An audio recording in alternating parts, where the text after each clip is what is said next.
Eh bien, il est temps de commencer maintenant avec une toute nouvelle feuille de calcul. Cliquez maintenant sur votre barre d'outils de développeur en haut d'Excel. Le premier panneau à explorer est celui de gauche, appelé Code. Le panneau Code comporte 5 éléments. Visual Basic, Macro, Record Macro, Use Relative References et Macro Security. Vous avez déjà vu l'élément Macro Security. Si vous ne pouvez pas exécuter vos macros, cliquez sur cet élément et modifiez les paramètres de sécurité. Lorsque l'on clique sur l'élément Visual Basic, cela ouvre l'éditeur Visual Basic. Vous pouvez également appuyer sur Alt plus F11 sur votre clavier comme raccourci. Maintenant, lorsque l'on clique sur l'élément macro dans le panneau code, cela fait apparaître la liste des différentes macros avec lesquelles vous pouvez travailler. Toutes les macros que vous avez créées une fois dans une feuille Excel apparaîtront dans la liste. Vous pouvez ensuite les exécuter en sélectionnant un nom de macro et en cliquant sur le bouton Exécuter. Nous avons déjà vu ce qu'était Record Macro, donc nous n'allons pas en reparler. Juste un petit rappel, il enregistre toutes les commandes que vous effectuez dans une macro que vous pourrez utiliser plus tard. Nous allons ignorer le dernier, c'est-à-dire le Use Relative References, car nous n'en aurons pas trop l'utilité.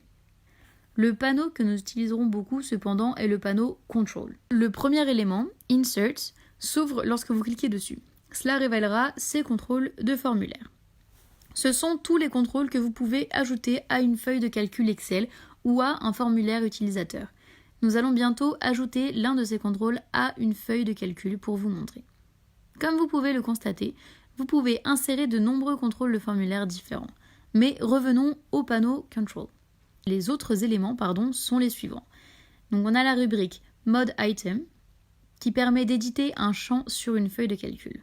Nous avons aussi l'élément Properties qui vous montre les propriétés d'un contrôle sélectionné. Ensuite nous avons l'élément View Code qui vous ramène à l'éditeur Visual Basic et enfin le Run Dialog qui peut être ignoré car nous ne l'utiliserons pas. Nous allons maintenant créer une macro qui sélectionne une plage de cellules. Ces cellules seront sélectionnées lorsque nous cliquerons sur un bouton dans une feuille de calcul. Pour créer la macro, cliquez sur l'élément Visual Basic dans le panneau code. L'éditeur Visual Basic s'ouvrira. Nous voulons que cette macro soit uniquement pour Sheet 1 dans le classeur actuel. Donc sur le côté gauche de l'éditeur, localisez un panneau Explorer de projet. Si vous ne pouvez pas le voir, cliquez sur Afficher puis Explorateur de projet dans le menu en haut de l'éditeur. Et puis, vous l'aurez devant vous.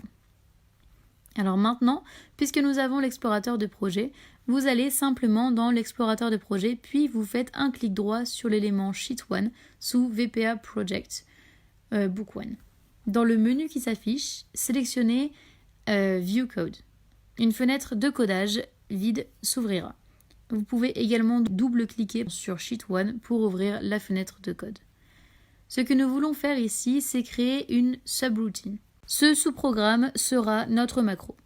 Appuyez maintenant sur la touche Entrée de votre clavier et l'éditeur devrait ajouter la subroutine correspondante pour vous. Nous avons maintenant une subroutine, donc une macro, avec le nom Range A1D1. Entre sub et endsub, entrez une méthode aléatoire que nous ferons plus tard. Avant de l'essayer, vous devez enregistrer votre travail. Dans la barre de menu en haut de l'éditeur, cliquez sur Fichier, enregistrez le livre 1, donc Book 1. La boîte de dialogue enregistrée sous devrait apparaître. Modifiez le nom du fichier, mettez celui que vous voulez, et voilà. Excel ne peut pas enregistrer les macros dans un fichier qui se termine par XLXS. Vous devez changer la fin du fichier. Pour ce faire, cliquez sur le bouton Enregistrer sous et cliquez sur la liste déroulante. Dans la liste, sélectionnez Classeur Excel, prenant en charge les macros étoile.xlsm.